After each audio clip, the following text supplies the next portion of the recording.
North Korea ICBM test.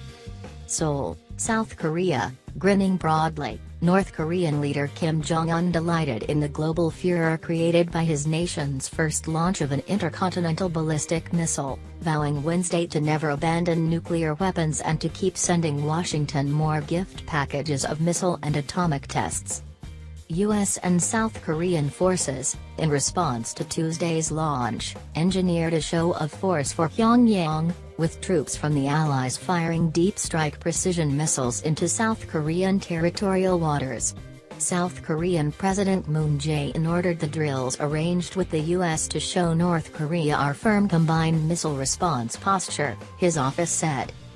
A North Korean test of an ICBM, confirmed later by U.S. and South Korean officials, is a momentous step forward for Pyongyang as it works to build an arsenal of long-range nuclear-armed missiles that can hit anywhere in the U.S. The North isn't there yet. Some analysts suggest it will take several more years to perfect such an arsenal, and many more tests, but a successful launch of an ICBM has long been seen as a red line, after which it would be only a matter of time, if the country isn't stopped. Worry spread in Washington and at the United Nations, where the US, Japan, and South Korea requested a UN Security Council emergency session, to be held later Wednesday. U.S. Secretary of State Rex Tillerson said the U.S. response would include stronger measures to hold the DPRK accountable, using an acronym for the nation's formal name, the Democratic People's Republic of Korea. The uproar only seemed to inspire the North, whose propaganda machine rarely fails to aggrandize its leader and its military or to thumb its nose at its rivals Seoul and Washington. A report in its state media Wednesday described Leader Kim as feasting his eyes on the ICBM, which North Korea said was capable of carrying a large nuclear warhead, before its launch. With a broad smile on his face, Kim urged his scientists to frequently send big and small gift packages to the Yankees, an apparent reference to continuing the stream of nuclear and missile tests Kim has ordered since taking power in late 2011. The North was also pleased that its test came as Americans celebrated Independence Day. Kim, the state media report said, told scientists and technicians that the U.S. would be displeased to witness the DPRK's strategic option as it was given a package of gifts incurring its disfavor by the DPRK on its Independence Day. The North has a history of conducting weapons tests on or around July 4. Kim reportedly stressed that the protracted showdown with the U.S. imperialists has reached its final phase and it is the time for the DPRK to demonstrate its mettle to the U.S., which is testing its will in defiance of its warning. The test, North Korea's most successful yet, is a direct rebuke to President Donald Trump's earlier declaration that such a test won't happen. A U.S. scientist analyzing the height and distance of the launch said the missile could potentially reach Alaska.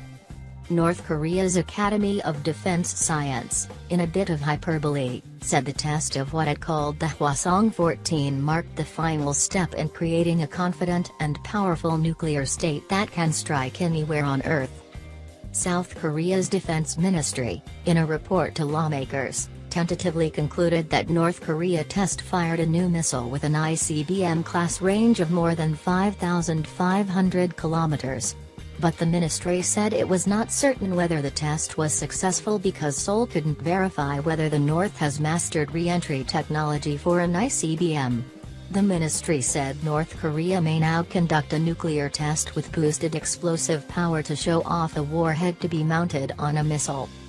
The launch sends a political warning to Washington and its chief Asian allies, Seoul and Tokyo, while also allowing North Korean scientists a chance to perfect their still incomplete nuclear missile program.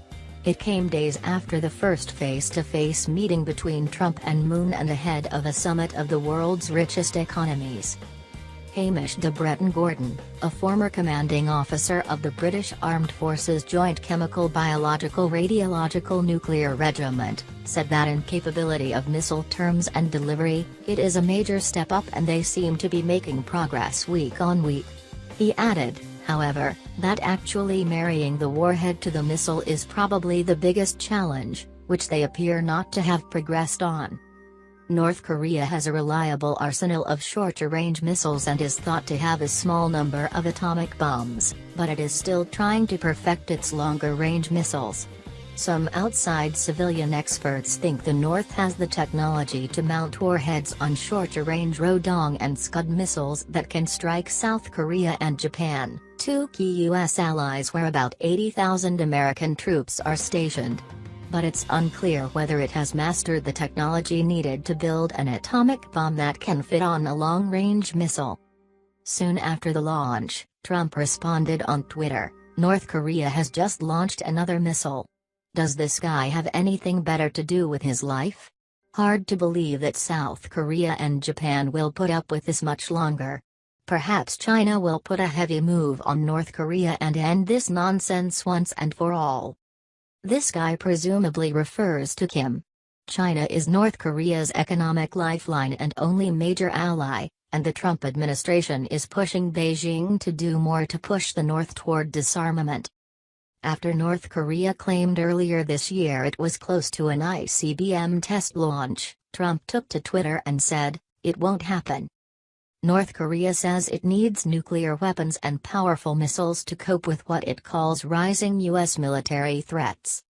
Regional disarmament talks on North Korea's nuclear program have been deadlocked since 2009, when the North pulled out of the negotiations to protest international condemnation over a long-range rocket launch.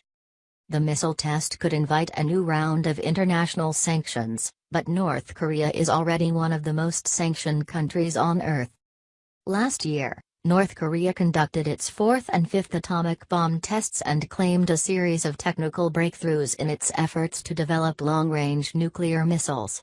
The fifth nuclear test, in September, was the North's most powerful atomic detonation to date. The Korean peninsula has been divided since the end of World War II. Almost 30,000 U.S. troops are stationed in South Korea,